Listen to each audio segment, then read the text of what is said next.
Quilters Newsletter TV, the Quilters community, is brought to you by Handi Quilter, designed by a quilter for quilters, and Husqvarna Viking, keeping the world sewing for over 140 years. Hi, and welcome to Quilters Newsletter TV, the Quilters community.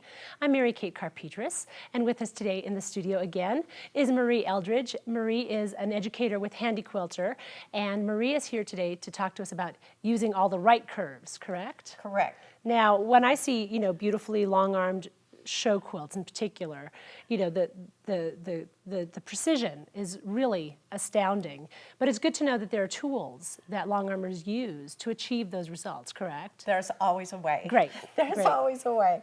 And we're going to talk today about using ovals, and there are lots of different ovals that come in all different shapes. This one is rounder, smaller. So we're going to try some of these and see what we can come up with. Okay. Pass that off to you. The first one that I want to do is a clamshell, and you can do a clamshell with an oval ruler and make it any size that you want. So we'll start out with this small one. Okay, I'm actually going to bring this in, and let's see if we can stitch some things out with this oval ruler. So we're going to do clamshells. You can do them any size. You can determine that by the size of your template, or you can also by how much of the template that you use. So I'm just going to use the top of this template, and I'm going to place that grid line right on the seam line or the stitched line there. You start at the bottom, and on curves you really need to hang on so that you stay there because your machine wants to wander. So we'll do one, two, one more. Then we can alternate these for the next row.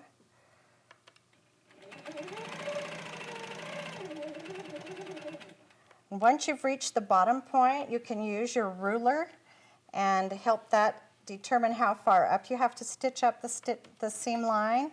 So we'll just sneak up this line.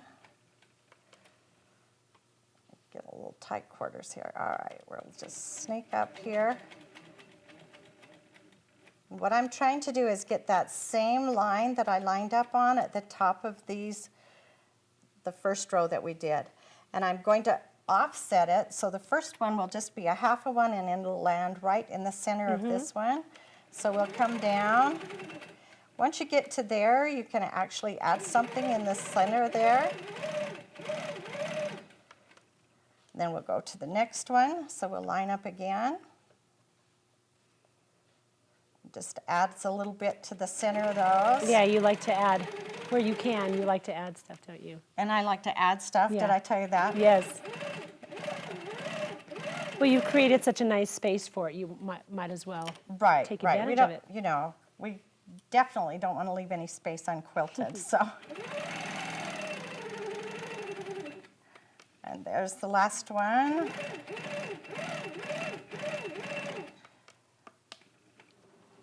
So you can see how those turned out, and you would just keep going up your quilt. And then there's a sample here. I'll pass those off to you.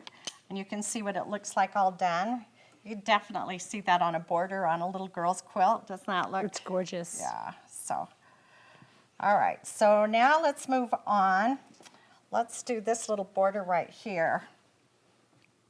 So this is also using the ruler, the same template that we just used. Okay. Just in an oval shape, and of course you could use any size and make these any way you wanted to on your quilt. I've actually stitched out a little bit here, this, so that we can line up with it. So the way that we're going to do this is we're going to go across this one and then skip across and go under. So it looks like that it's weaving over. So we'll just start right here. And of course you would want to pay attention to your corner and set that all up first. And the way you handle your corners could be different with your measurement of how your little templates go across there. So again, we're going to line up on the grid line, and I'm lining up on this grid, and we'll go, okay, so I'm going to go across the first one. I'm going to stop halfway in the center of there, and then move my ruler so that it's this grid line is in the center of the stitching here. So I'm lined up again.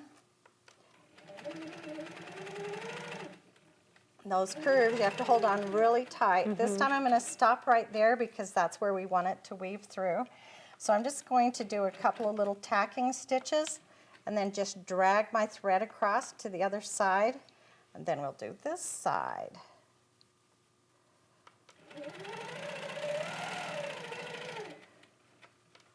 Oh, this one we're going to go halfway. And then we do the other one. So you can see how you just keep weaving across there. If I cut that, you can see how it's going to go across. The fun of this is that there are so many things that you can add to it. Here's just a wiggle across the line and then add some leaves. This one you don't have to be too careful to stay right on the line. This one you're going to kind of have to stay right on that same line, and you can just add some funky curls. Right. So if you go across this one, you can actually even bring the ruler back in to help you and kind of make those curves. This one, there's some little rosebuds, and this one is the one that you do when you're just beginning because it's not intimidating. It's just a wiggle. It's just free motion. Yeah, you can just wiggle across there. That's also one you could use for someone like a teenager, or it's not necessarily so feminine, which, you know, a lot of different ones are. All right, so now we're going to do one more. We're going to do this one with the wave ruler, so I need to advance this quilt. We've advanced the quilt. Now we're going to show you a wave ruler. There are lots of different sizes and shapes of rulers that are deeper on this side and more shallow on this side. This is one that I've actually found a great use for making pantographs, so that you can get an edge-to-edge design and have everything fill the space evenly. Okay. Sometimes when you're doing edge-to-edge freehand, you don't always know exactly where to put your different designs. So let's put the sewing machine down here on, actually, let's draw this one, and then we'll see it quilted out. Let's do it that way. And what you can do is you just line up, and I've lined up on my corner here and on the seam line here. There we go. All right. And if we just draw this, and these rulers have a needle stop here and a needle stop here.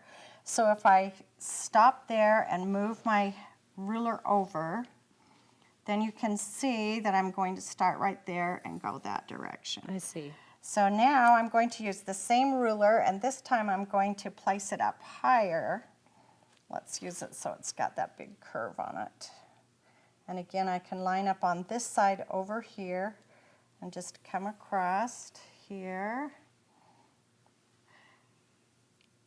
Line up on that needle stop again here with where we stopped before, and do that one. So can you kind of see we're getting some cells starting to shape up here where things are going to fit. Now we're lined up. There's that one. Yes. And there we go. And we'll blend it right in with that line.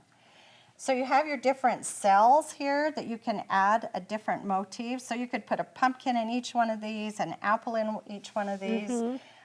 Sometimes I will quilt this line, and sometimes I will just quilt inside of it. So let's just see what happens if we put something inside of it, how it looks, how it would come across on your quilt. Let's do this one that's got a full drawing here.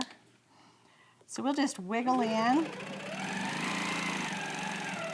do a center,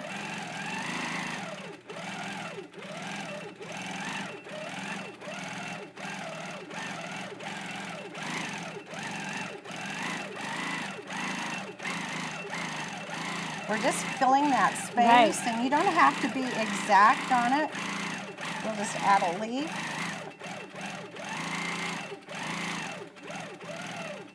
And wiggle out. And then you would start your next one. Right.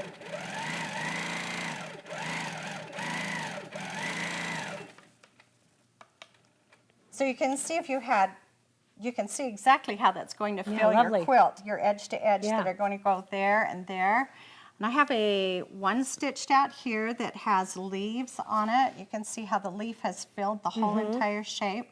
And then this quilt behind us, this one has the same thing, and the whole quilt is done edge to edge. and has this different pattern to finish it off. So it's one of those things where it's another element to your quilt. You're not really paying attention to each little block. You kind of ignore those and just quilt over it, and they add another design. So it's And lots of applications for this one ruler. Right. There are a lot of uses for the wave ruler, and a lot of times you see them used as at the center of a feather vane. So here's one that's stitched out, and then here's another one. There's just lots and lots of different things you can do when great. you You have get the right curve for what you need. Right, and you get a lot of mileage out of the one tool. Right. A lot of variety, so it's Right. fantastic. Well, thank you so much for bringing this and showing this to us today, and I'm sure, again, some great tips for our long armors out there. Thanks so much for joining us, and we hope to see you next time. Take care, bye-bye. Quilters Newsletter TV, the Quilters community, is brought to you by Handi Quilter, designed by a quilter for quilters, and Husqvarna Viking, keeping the world sewing for over 140 years.